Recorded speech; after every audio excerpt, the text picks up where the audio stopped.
This evening we're going to do chapter 10, and having read chapter 9 and looking at chapter 9, we know we've done those first several trumpets, and we're looking now, we're at the place where we're going, okay, you know, we've had a couple of what they call woes. You know, those last three trumpets were considered the like three woes. Woe, the four trumpets have already passed, but there's three more coming. So, get ready. And so James covered those first two.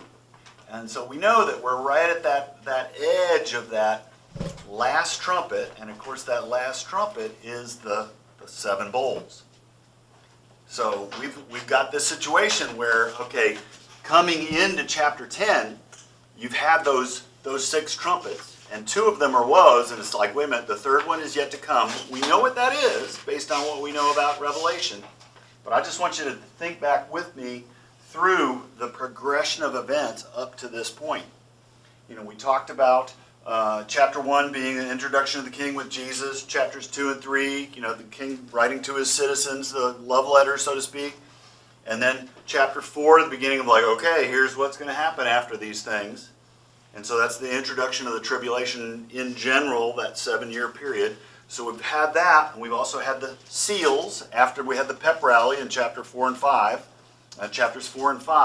Then we had the introduction of the seals. We talked about the seals in terms of our movie, the king on the throne with the scroll and going, okay, here's my first pronouncement.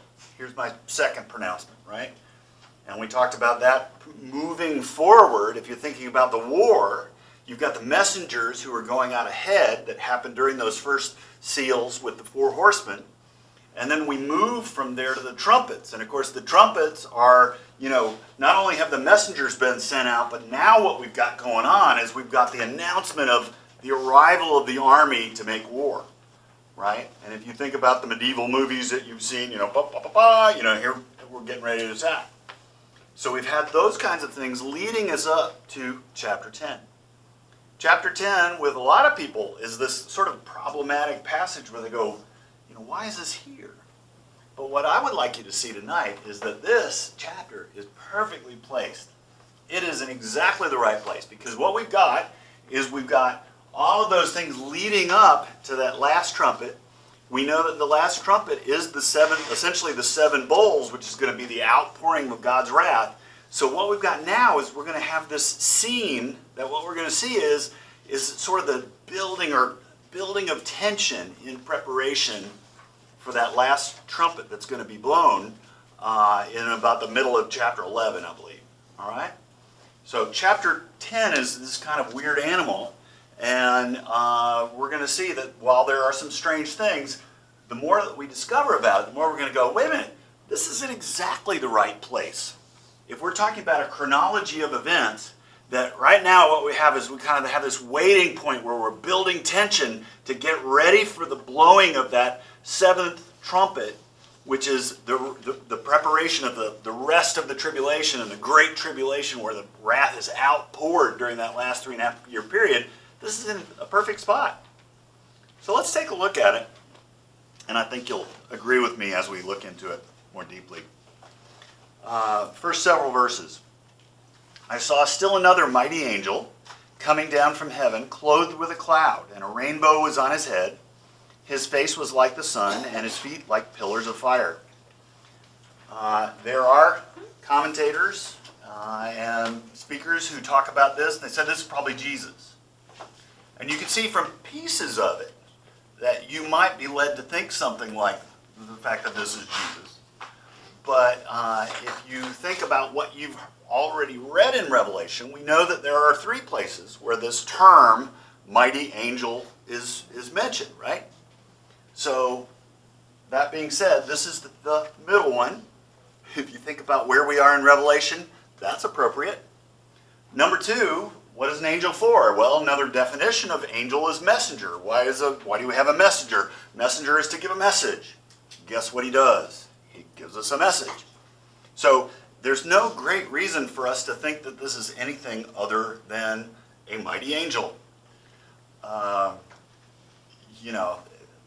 In the other places, there's no question about it. So why would we change that in this particular spot just because of pieces of the description. Does that make sense to everybody? Okay, so if we look at the pieces, we might be tempted to go, okay, well, wait a minute. I know what rainbow, is hope, and also can be, sign of judgment past and those kinds of things. We, can talk about the face like the sun, holiness, and, those kinds of things. But what I'd like you to see is put the pieces together, and what does the picture form? If you think about where we are in Revelation, remember that what we're about to hear in the middle of the next chapter is the seventh trumpet, which is sort of our sign that, the Antichrist is going to take over. We're going to enter the Great Tribulation. We're going to enter that time where it's the outpouring of God's wrath, full wrath during the seven bowls. So, look at the pieces of the puzzle. If you think about feet like pillars of fire, what's that image bring in your mind? Think about the pieces. Remember how we talked about a frame and a script and those kinds of things? Think about the other pieces. We have a cloud. We have a rainbow, right? We have a face like the sun, all right? And his feet were like pillars of fire. Somebody give me another word? How about lightning? How about lightning? All right? Now, if you simply think about that piece of the puzzle, and you have, all right, this is going back to it. Cloud, rainbow, sun, lightning, storm. Where are we? Where are we in Revelation? We're getting ready for the coming storm. What better image, what better word picture could John give than to say, like, look, this angel is not only here to announce it, but he's the very image of that storm that's about to come. And get ready. Get ready, because this is a storm you want to be ready for it, if you have to be there. Okay. So I just want you to see those pieces. And in his hand, this is verse 2, he had a little book open in his hand, and he set his right foot on the sea and his left foot on the land. How big an angel do you think we're talking about? I don't know about you guys, but if you can sit back and watch one guy put his foot on the ocean or whatever, and another guy, other foot, and of course we're trying to sort of visualize that as a storm and lightning and all that, but how big a being are we talking about? This is a massive angel in terms of his authority that he's been given. So I think that's part of this puzzle too. But the bigger thing is where this is sandwiched, chapter 10, where it's sandwiched in Revelation is a perfect spot for, okay, I'm the picture of the coming storm, and not only am I the picture of the coming storm, but you're going to hear me say it. You're going to hear me say it. So that's what we're about to encounter. But he has this little book in his hand, and some people say, well, that's the scroll. No, it's a different word. I mean, everybody heard the, biblion, biblia, like that. This is biblioridion, which is just like a little book. Now, of course, if you're talking about a massive angel, little book might be pretty big, But comparatively speaking, it's kind of hard to know exactly that. But basically, what John says is he just had a little book in his hand. All right. So he cried with this mighty angel cried with a loud voice, as when a lion roars. And when he cried out, listen to this: 7 thunders uttered their voices.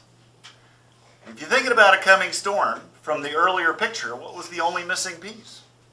Thunder. And guess what? You've got your missing piece right there in the text.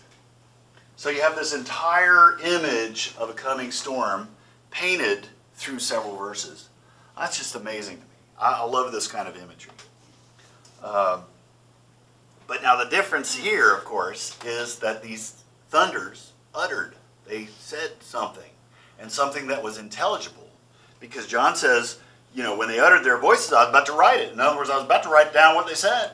And he said, but I heard a voice from heaven saying to me, seal up the things which the 7 thunders uttered, and don't write them. Don't write them. Okay? So 7 thunders. I mean, where else have we seen 7 of something describing something or somebody? Okay, well, we've heard the Holy Spirit described as 7 of some, right? The 7 spirits, the 7, right? In several places already, like 3 different places leading up to this. So some have concluded that this is, essentially a reference to the Holy Spirit. Who speaks? Am I mistaken? No. So, if we take it like that, that's an option. A lot of what I read said that this is from Psalm 29. And in Psalm 29, there are 7 repetitions of the voice of the Lord. And I'll just read you Psalm 29, these several verses. I think it starts in verse 3, I think. The voice of the Lord is over the waters. The God of glory thunders. Okay? The Lord is over many waters. The voice of the Lord is powerful. The voice of the Lord is full of majesty. The voice of the Lord breaks the cedars.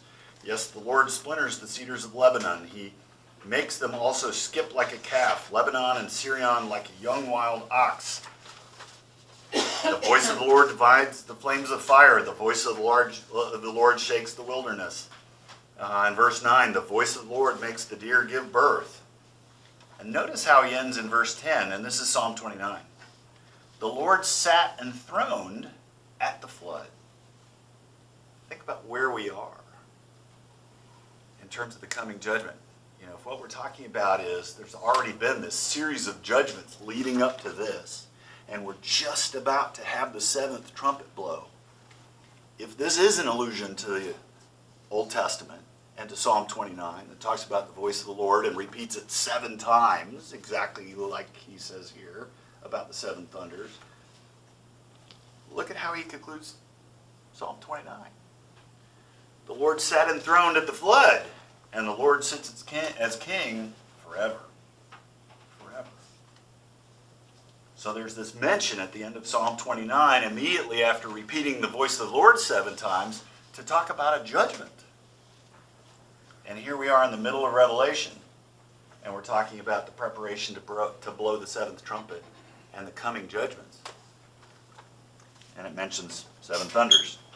So just don't write down what they said. What an honor to be an apostle like that and have something in particular shared with you. It says, no, don't share that with anybody. That's just for you. Can you imagine? Pretty powerful. All right. The angel whom I saw standing on the sea and on the land raised up his hand to heaven and swore by him who lives forever and ever, who created the heaven and the things that are in it, the earth and the things that are in it, and the sea and the things that are in it, that there should be delay no longer. There should be delay no longer. So again, you have this mighty angel, and he's saying, okay, no more delay. Well, what's he talking about? The Great Tribulation. Okay. So here again, you have this picture of the coming storm through the angel. And his pronouncement is, no more delay. And let's go on to finish in verse 7. But in the days of the sounding of the 7th angel, in other words, the blowing of the trumpet by the 7th angel, when he is about to sound, the mystery of God would be finished, as he declared to his servants, the prophets. All right? The mystery of God should be finished. In other words, here it is. Here comes the end. And essentially what he's doing is he's announcing that 7th trumpet, that's it. That's going to be the end of it all. And of course he's referring to that 3.5-year period as a whole is kind of the idea here. Okay, because you remember that the 7th trumpet represents all the 7 bowls. Does that make sense to everybody? So this angel is here as a messenger or angel to announce. His message is, okay, when the 7th trumpet sounds, that's it. It's over. It's over. Okay. So then the voice which I heard from heaven spoke to me again and said, go, take the little book which is open in the hand of the angel who stands on the sea and on the earth. And how many times now has he repeated the angel that stands on the sea and on the earth? 3 times. Yeah. Just small note, side note. All right. So I went to the angel and said to him, give me the little book. And he said to me, take it and eat it, and it will make your stomach bitter, but it will be sweet as honey in your mouth. Then I took the little book out of the angel's hand and ate it, and it was sweet as honey in my mouth, but when I had eaten it, my stomach became bitter. All right? This is so cool. This passage is so cool because it communicates on so many levels. At least 3 levels are going on right here, okay? And let me explain a couple of them to you pretty easily, and we'll talk more about that a little bit further. But in Hebrew poetry, you have what's called a chiasm, or chiasmus in Greek, all right? And what that is from the Greek word chi or chi, however you want to say that, looks like an X. And in Hebrew poetry, if you read the Psalms and the Proverbs, you're going to see this a lot, where it's A, B, B, A in 2 parallel phrases. Look at what happens here. The angel says, it'll be sweet as honey in your mouth, but you will turn sour in your stomach. So when I took it, it was sweet in my mouth, but then it was sour in my stomach. All right? Or bitter in my stomach. Does everybody see what happened? So when you're listening to this, if you were to have Jewish ears or early believer ears and of a Jewish persuasion, you'd pick up on that in a heartbeat. That this is something from the Lord, because they're using this thing that we typically used in Hebrew poetry in the Old Testament. It's all throughout the Old Testament. You've got this kind of thing going on. Okay? And there's even arguments that the entire book of Jude is written like that. Fascinating. To think that, for me, it's an inspiration thing. But I just want you to see that it's A, B, B, A, because that's a way, for the writer to communicate that we're highlighting something. There's something standing out about this. All right? Okay. So, so much for the language piece of it. Let's think about it. Does he eat it? I mean, is it like I take a book and I eat it? Well, is that really what happened? Is that really what we're talking about? Think about the Old Testament. Does anybody remember in Jeremiah? We have several passages in the Old Testament, but Jeremiah is one of my favorite passages in Jeremiah 15. And he says, "Thy words were found and I ate them. And they became to me the joy of my heart." Right? All right. So you can see, from this, if you're talking about a book that's, a little book that has this, whatever this information is that's coded, I mean, don't we even speak like that now? Man, I went and heard that presentation. I just ate it up. Right? Okay? So it's not a far stretch for us to understand that that's really the idea here, that he's representing this, whatever this information is. He's saying, look, it's the word of the Lord. It's the word of the Lord. I ate it up. I was told to eat it up, and I ate it up. And it was sweet. It was sweet. And if you think about your own relationship with the Lord, when you're in those times of intimacy and fellowship with the Lord, and he's speaking to you and you're speaking to him, when you have that moment where he says something to you through the word, or just gives you that peace, you're in the situation and you just have faith about it. You just know that was from him. Is it sweet? Yeah, it's sweet, isn't it? All right? So that's pretty easy to get. But think with me for a second what we're talking about.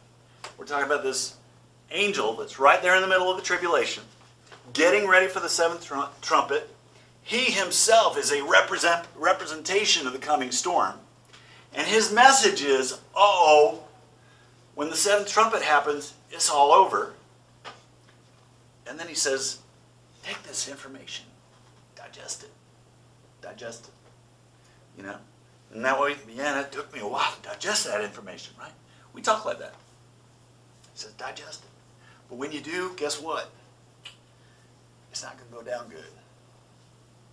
And if we think about what he's talking about and the context of this passage, what he's talking about is, yes, that's a word from the Lord. And the fact that it's a word from the Lord gives me peace, and it's sweet to me. But what the result is, and when I think about what that information is, we're talking about the 7th trumpet. We're talking about the 7 bowls. That's not sweet. That's the judgment and wrath of God, right? So, does that make sense to everyone? You know, it's such an interesting and rich picture with the sweet and the bitter. But, you know, I think it makes very good sense. And we have a lot of Old Testament allusion and precedents for understanding it like that. And I know there was another passage, and I'll just reference it here, Ezekiel 2:8 through 3:3, where Ezekiel was also given a scroll to eat, and it was sweet in his mouth, even though it was full of woe and judgment. Okay? So we have two of the Old Testament prophets who use that same kind of allusion, or same kind of word picture or metaphor to talk about the Word of God and the result of the Word of God. Okay? All right. Well, let's finish it up for this evening and look at that last verse. And of course, that's just really you know, goes right along with everything that we've said about the chapter. He said to me, "You must prophesy again about many peoples, nations, tongues, and kings." And of course, that's not only what he's about to do, but what we're going to find out is we're that far from him doing a whole lot of that, and especially based on that seventh trumpet that we're going to encounter in the middle of chapter 11 next week.